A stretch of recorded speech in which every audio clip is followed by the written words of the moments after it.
के अंदर मुख्तलिफ अज़ियतें रही हैं, उसका हमने इलाज निकालना है, पॉलिटिकल स्टेबिलिटी लानी है और एक बेहतर फ़िज़ा में आज़ाद और मुनसिफ़ाना इंतखाब के इनेकाद की तरफ जाना है, ताकि वहाँ के मुंतखब नुमाइंदे जो आवाम के सही नुमाइंदे हों, फेयर इंतखाब के नतीजे में वो अपनी हुकूमत बनाए आइंदा, जिस भी जमात को हुकूमत मिले।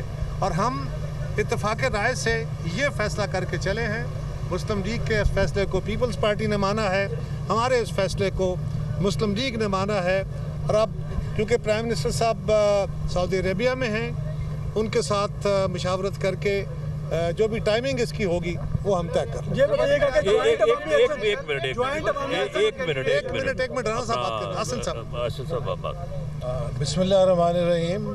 जैसा कि अभी राना साहब ने और कमर ज़मान कारा साहब ने कहा कि मुस्लिम लीग नून ये समझती है कि जो मौजूदा सेटअप है आज़ाद कश्मीर का, वो अपनी ज़िम्मेदारियां अदा करने में मुकम्मल तौर पे नाकाम रहा है और इसी की वजह से दोनों बड़ी जमातों को एक आला इख्तियाराती कमेटी बनानी पड़ी, जिसने जाकर वहाँ पर मुज़ाकरात किए और जो बहरानी सूरत हाल थी उस मामले को निपटा और उसे हल किया।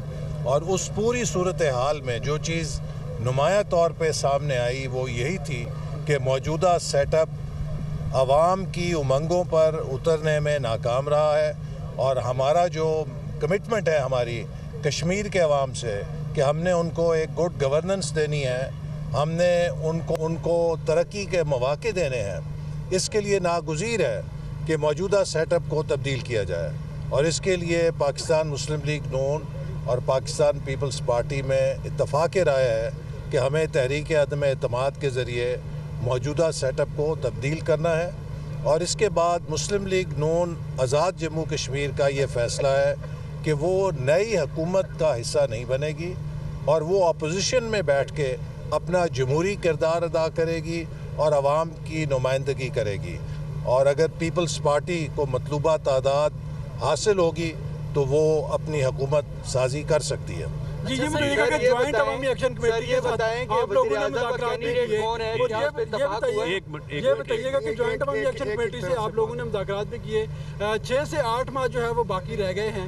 क्या ये ज्वाइंट अवामी एक्शन कमेटी को उनकी, क्योंकि पहले उन्होंने एहतजाज किया, तो उनको मज़ीद ताकतवर करने के मुतरादिफ नहीं है इस वक्त आज़ाद कश्मीर की हुकूमत तब्दील करना?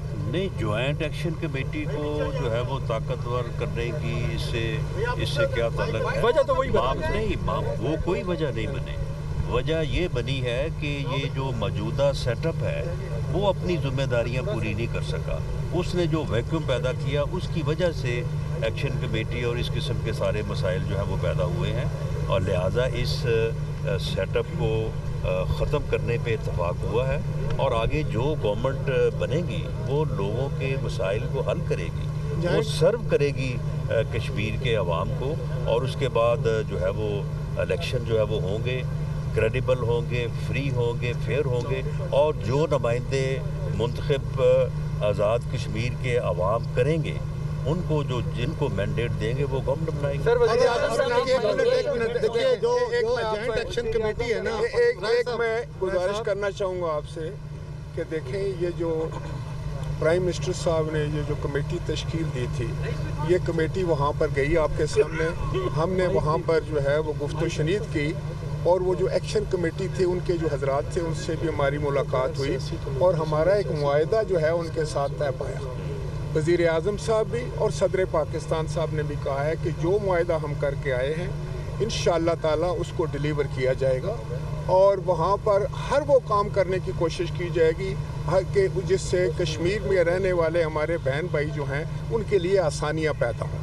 और इसलिए मैं ये कहना कि किसी को ताकतवर करना, वो भी हमारे भाई हैं, उन्होंने जो हमारे सामने मुतालबात रखे, जो जायज़ मुतालबात थे, हमने तस्लीम किए और इंशाअल्लाह ताला प्राइम मिनिस्टर साहब इसको किसी को ताकतवर या कमज़ोर करने की बात नहीं, ये पाकिस्तान में एक ऐसी फ़िज़ा कायम करनी है कश्मीर के अंदर कि जहाँ पर एक जो है गैर जानबदाराना मुनसिफाना इंतखाबात हों और उसके नतीजे में जो हुकूमत आए वो डिलीवर करे, वो सही नुमाइंदा हुकूमत हो। मैं सिर्फ ये कहूँगा, एक मिनट देखिए जो अभी हमारा जब गवर्नमेंट में हमने बैठना नहीं है तो हमारा इसी से क्या ताल्लुक है? देखिए जो अभी आपने सवाल किया, हमारा इत्तेफाक इस बात पर है कि आज़ाद कश्मीर के अंदर सियासी निज़ाम को ताकतवर किया जाए, वहाँ के अवाम को ताकतवर किया जाए, वहाँ की गवर्नेंस को ताकतवर किया जाए और वहाँ तरक्की के अमल को ताकतवर किया जाए। लिहाजा हमारी असल कमिटमेंट आज़ाद जम्मू कश्मीर के अवाम के साथ है, उनकी तरक्की के साथ है, उनकी खुशहाली के साथ है। कितना टाइम लगेगा खैरत साहब, कितना टाइम लगेगा सारे अमल में कितना वक्त लगेगा? प्राइम मिनिस्टर साहब से मशावरत के बाद सदर साहब और हमारी जो टीम है ये उसका फैसला। खैरा साहब सिर्फ एक ये कि वज़ीर-ए-आज़म हुकूमत का मतलब काबीना भी है, नून लीग और पीपल्स पार्टी काबीना का हिस्सा है। आप कहते हैं दोनों नाकाम रहे हैं कश्मीर में, एक शख्स पे आप इल्ज़ाम लगा के उसे साइड लाइन कर दें कि काबीना उनके साथ थी, वो हुकूमत उसमें और वज़ीर-ए-आज़म का बड़ा रोल था, इसी वजह से उनकी हुकूमत का खात्मा किया है। ये हमारा जमहूरी हक है और जो अवामी एक्शन कमेटी है वो गैर सियासी है।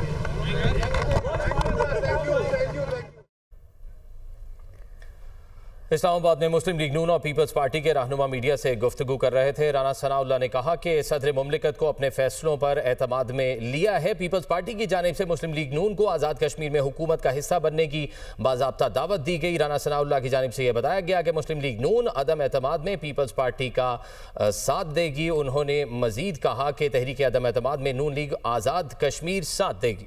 आपको बताएं कि मुस्लिम लीग नून और पीपल्स पार्टी के रहनुमा ये मीडिया टॉक कर रहे थे, जिसमें उन्होंने जिनका लाहे अमल है आज़ाद कश्मीर में उससे मुतालिक आगाह किया है। और नून लीग के रहनुमाओं ने ये बताया है कि मुस्लिम लीग नून अदम एतमाद में तो पीपल्स पार्टी का साथ देगी, लेकिन आज़ाद कश्मीर में गवर्नमेंट का हिस्सा नहीं बनेगी। और इसी बात को पीपल्स पार्टी के रहनुमा कमर ज़मा कायरा ने भी बताया है कि मुस्लिम लीग नून ने यह फैसला किया है कि वो आज़ाद कश्मीर में अपोजिशन में बैठेंगे और आज़ाद कश्मीर में सियासी इस्तेहकाम लाना ही मसाइल का हल निकालना है। ये उनकी जानिब से कहा गया कि जो वो इन हाउस तब्दीली लाने की कोशिश कर रहे हैं, बेसिकली ये आज़ाद कश्मीर के अवाम के लिए है जो कि सेटिस्फाइड नहीं है अपनी जो हुकूमत है उसकी कारकर्दगी से।